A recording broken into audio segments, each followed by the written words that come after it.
Assalamu alaikum everyone, this is Dr. Hassam Anjumir back with another very important video.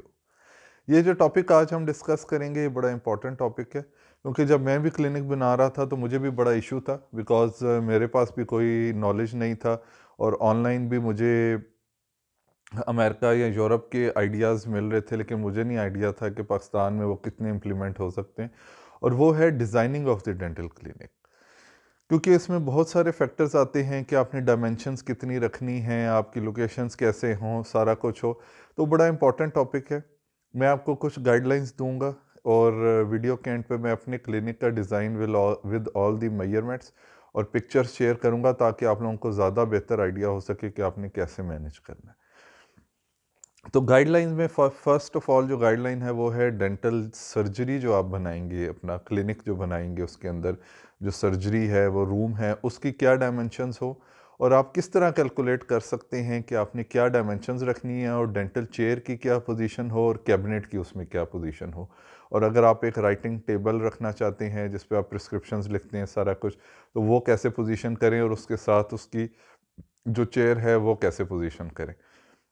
तो हम उससे start करते हैं। फर्स्ट ऑफ ऑल आपको पता होना चाहिए कि जो डेंटल चेयर है उसकी क्या डायमेंशंस हैं। तो एक एवरेज डेंटल चेयर जो है उसकी जब आप फुली उसको एक्सटेंड करते हैं तो वो 6 फीट लॉन्ग होती है और 3 to 3.5 फीट वाइड होती है।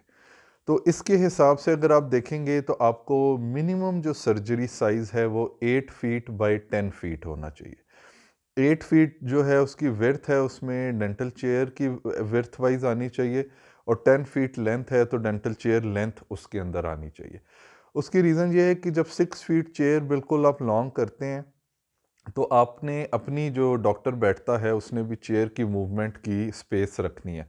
तो आपको 2 फीट स्पेस उसकी विर्थ में भी चाहिए और बिहाइंड दी हेड भी चाहिए कि जब आप 11 o'clock या 12 o'clock पोजीशन में पेशेंट की आके ट्रीटमेंट परफॉर्म करते हैं तो आपको हेड के पीछे फुली एक्सटेंडेड चेयर जो 6 फीट है तो आपको हेड के पीछे अनदर 2 फीट चाहिए अपनी मनूवरेबिलिटी के लिए। तो वो 6 + 2 8 फीट हो जाती है और +2 फीट आपको कैबिनेट की वर्थ भी चाहिए, गुजरने की जगह भी आपने रखनी है। इस तरह आपने मैनेज करना है और साइडवेज में आपने अपनी स्पेस भी 2 फीट रखनी है वर्थ में और असिस्टेंट के खड़े होने की स्पेस भी रखनी है। तो 8/10 is the minimum size of the surgery जिसके अंदर आप एक डेंटल सर्जरी बना सकते हैं। लेकिन अगर इससे बिगर आपके पास स्पेस है और इससे बिगर बना सकते हैं तो जितनी बड़ी बनाएंगे उतना अच्छा होगा आपके लिए। एस्थेटिक लुक भी ज़रा बेहतर आती है और आप ज़्यादा चीज़ें अकोमोडेट कर सकते हैं, क्रैम्प्ड स्पेस नहीं होती। उसके साथ साथ आपने जो विड्थ का आइडिया रखना है वो कैबिनेट की डायमेंशंस का है।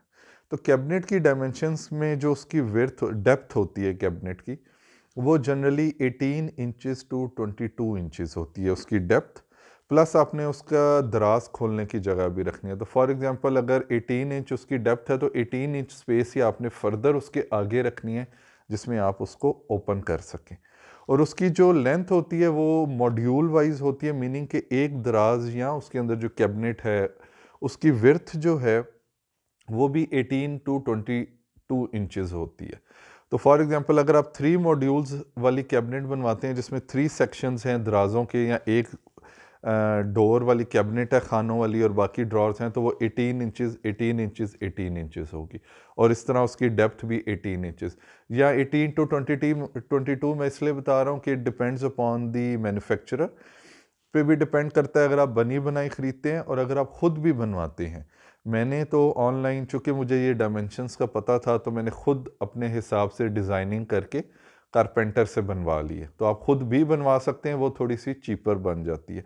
लेकिन अगर आपको आइडिया नहीं है क्योंकि इसके लिए आपको एक अच्छा कारपेंटर आपको बाज़ार से जाके MDF की शीट्स परचेज़ करनी होती हैं उस डिज़ाइन की एंड एवरीथिंग, तो अगर आपके लिए मैनेजेबल नहीं तो आप बनी बनाई कैबिनेट्स ख़रीद लें। तो ये सारी डायमेंशन है। इसी तरह अगर आप राइटिंग टेबल रखते हैं तो अगेन राइटिंग टेबल जो छोटे साइज़ का भी होता है वो भी 20 to 22 इंचेस उसकी डेप्थ होती है और उसकी जो विड्थ है वो डिपेंडिंग अपॉन आप कितना लेते हैं। एक छोटा writing table around 2.5 to 3 feet, तो 3 फीट बाई 18 या 20 इंचेस उसकी टेबल की विड्थ भी होगी। तो मेरी जो, जिस तरह मैं आपको बताता हूँ, आप थोड़ी सी स्पेस गेन इस तरह कर सकते हैं कि जो मेरी क्लिनिक में 2 सर्जरीज़ हैं। एक सर्जरी की डायमेंशंस थोड़ी सी छोटी हैं, तो उसमें मैंने राइटिंग टेबल के जो टेबल है उसके साथ चेयर नहीं रखी, जो ऑफिस चेयर है वो नहीं है। जो डेंटल चेयर हम यूज़ करते हैं, डेंटल स्टूल जो है, उसी को मैं ऐसे रोटेट करता हूँ तो लेफ़्ट साइड पे टेबल है, उसी पे बैठे हुए टेबल भी यूज़ करते हैं। लेकिन जो दूसरी सर्जरी है मेरी, वो थोड़ी लार्जर साइज़ की है, तो उसके अंदर स्पेस है, तो मैंने राइटिंग चेयर अलहदा से रखी हुई है। तो आप इस तरह भी थोड़ी सी स्पेस गेन कर सकते हैं, वन। और सेकेंडली, आपने जो कैबिनेट के ड्रॉर्स ओपनिंग की स्पेस है, वो स्पेस जब ड्रॉर ओपन हो तब चाहिए, जब ड्रॉर बंद हो तो वो स्पेस जो है वो आपके पास अवेलेबल है। तो मैंने उस स्पेस में असिस्टेंट के स्टैंडिंग की स्पेस रखी है। मतलब ये कि असिस्टेंट अगर खड़ा है, दराज बंद है तो असिस्टेंट खड़ा है, अगर दराज खोलना है, जिस जगह पे वो खड़ा है उसके बैक वाला खोलना है, तो वो थोड़ा सा साइड पे हटता है, ड्रॉर खोलता है, सामान निकालता है, ड्रॉर क्लोज करता है और आपको दे देता है। तो आप इस तरह भी थोड़ी सी मैनेज कर सकते हैं। अगर ज़्यादा स्पेस है तो आप इजीली ज़्यादा कर सकते हैं।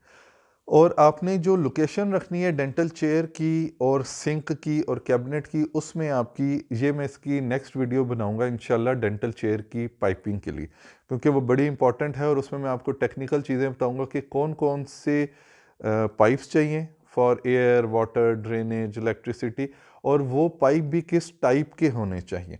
और वाटर फ्लो को रेगुलेट करने के लिए कि उसमें हिंड्रेंस ना आए, तो पाइपिंग कैसे करनी है। तो उसी की वजह से आपकी जो डेंटल चेयर्स हैं या जो बेसन है वो एक लाइन में होना चाहिए, that is better. Minimum bends होने चाहिए ताकि आपकी सक्शन भी अच्छी वर्क करे, आपकी वाटर फ्लो की हिंड्रेंस भी ना आए। जितने बेंड्स होंगे उधर वाटर फ्लो की हिंड्रेंस होगी, जिसकी वजह से आपकी ड्रेनेज में वाटर स्टेगनेंट होने का रिस्क होता है। तो वो मैं इंशाल्लाह उसकी अलहदा से वीडियो करूँगा ताकि आपको हो ज़्यादा बेहतर आइडिया हो। तो ये आपकी डेंटल चेयर की है। इसी तरह फिर आपका अगर बाथरूम है, तो बाथरूम अगर आप खुद बना रहे हैं तो 6 बाय 4 फीट मिनिमम डायमेंशन होनी चाहिए, 6 फीट बाय 4 फीट, क्योंकि इसमें आपने शावर तो बनाना नहीं, इसलिए आपको बड़ा बाथरूम नहीं चाहिए। 6 बाय 4 फीट ही स्टरलाइजेशन रूम की भी हो, 6 बाय 4 फीट बाथरूम की। स्टरलाइजेशन रूम में 6 बाय 4 है, तो आप एल शेप में काउंटर बना सकते हैं, जिसमें एक साइड पे सिंक हो, ऑटोक्लेव रखा हो और इंस्ट्रूमेंट्स पैक करने की लोकेशन होनी चाहिए। और अगेन जो किचन काउंटर्स होते हैं उनकी 30 टू 32 इंचज़ हाइट होती है और 18 टू 22 इंचज़ डेप्थ होती है। तो अगर आप देख लें, अगर आप 6 फीट लॉन्ग रखें, 4 फीट विर्थ रखें, तो आपके पास तकरीबन 2 फीट का काउंटर बनेगा, 2 फीट आपके पास वॉकिंग स्पेस होगी असिस्टेंट के पास, और 6 फीट लेंथ है, तो वो एडिक्वेट आपकी आ जाएगी। और उसी के ऊपर आप कैबिनेट्स बनवा लें, जिस तरह किचन में काउंटर के ऊपर कैबिनेट्स होती है जिनमें आप एडिशनल सामान जो है वो स्टोरेज के लिए भी यूज़ कर सकते हैं। तो ये आपके डायमेंशंस हैं। वेटिंग रूम की डायमेंशंस भी आपने इसी तरह देखनी है कि सोफ़े की 3 सीटर सोफ़ा जो है उसकी जो ये सीट वाइज डायमेंशंस काउंट होती हैं। तो सीट की डेप्थ भी ऐसे ही होती है, 24 इंचज़ डेप्थ होती है। विर्थ जो है वो आप 18 टू 24, आप 18 भी रखवा सकते हैं अगर स्पेस कम है, 24 भी रखवा सकते हैं इफ़ आपके पास स्पेस ज़्यादा है। जनरली जो रेडीमेड सोफ़े होते हैं वो एक स्टैंडर्ड लेंथ्स के होते हैं। 3 सीटर सोफ़ा जो है वो आई थिंक 7 फीट लेंथ का होता है और 24 इंचज़ डेप्थ होती है टोटल बैक मिला के। तो सीट 18 की होती है, 4 इंचज़ तकरीबन उसकी बैक की विड्थ होती है।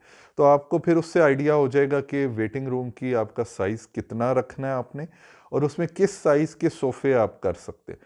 अगर आपकी स्पेस कम है तो सोफ़ों के बजाय आप चेयर्स रख लें। चेयर्स प्रॉपर अच्छी चेयर्स हों, लेकिन चूँकि चेयर की डायमेंशंस कम होती हैं तो वो थोड़ी सी क्रैम्प्ड स्पेस में भी आ जाती हैं। बीच में जो आपने सेंटर टेबल रखना है डेकोरेशन के लिए, उसकी क्या डायमेंशंस हैं, सारी आप पहले से मेजरमेंट करके रख सकते हैं। फिर आपने वेटिंग रूम में सोफ़ों की पोजीशन ऐसे रखनी है कि जो आपने एक टीवी लगाया होता है स्टैंडर्ड, वो टीवी विजिबल हो। एंट्रेंस जब एंटर होते हैं तो रिसेप्शन स्टार्ट में होनी चाहिए या फ्रंट पे होनी चाहिए, ऐसे हो कि पेशेंट के लिए बड़ा इजी हो रिसेप्शन पे जाना, और रिसेप्शन से waiting room and surgeries properly visible हों, ताकि आपका रिसेप्शनिस्ट जो है असिस्टेंट वो सब कुछ मैनेज भी कर सके। तो मैं इसके साथ अब एंड में अपने क्लिनिक का एक map with the dimensions and chair की पोजीशंस वगैरह भी लगा देता हूँ, और साथ पिक्चर्स भी शेयर कर लेता हूँ ताकि आप लोगों को आइडिया हो जाए। So thank you very much for watching this video. अगर आपकी कोई क्वेरीज़ हैं, क्वेश्चंस हैं, तो आप नीचे कमेंट्स में भी लिख सकते हैं। मेरा ईमेल आईडी भी गिवन है, आप उस पर ईमेल कर सकते हैं। कॉन्टैक्ट नंबर भी है, आप कॉन्टैक्ट कर सकते हैं। Kindly like this video, subscribe to this channel, और अपने फ्रेंड्स को, कोलीग्स को जो डेंटिस्ट हैं, अपना क्लिनिक बनाना चाहते हैं या अपना ओल्ड क्लिनिक रेनोवेट करके अच्छा करना चाहते हैं, उनके साथ शेयर करें ताकि उनकी भी हेल्प हो जाएगी। Thank you very much. अल्लाह हाफिज़।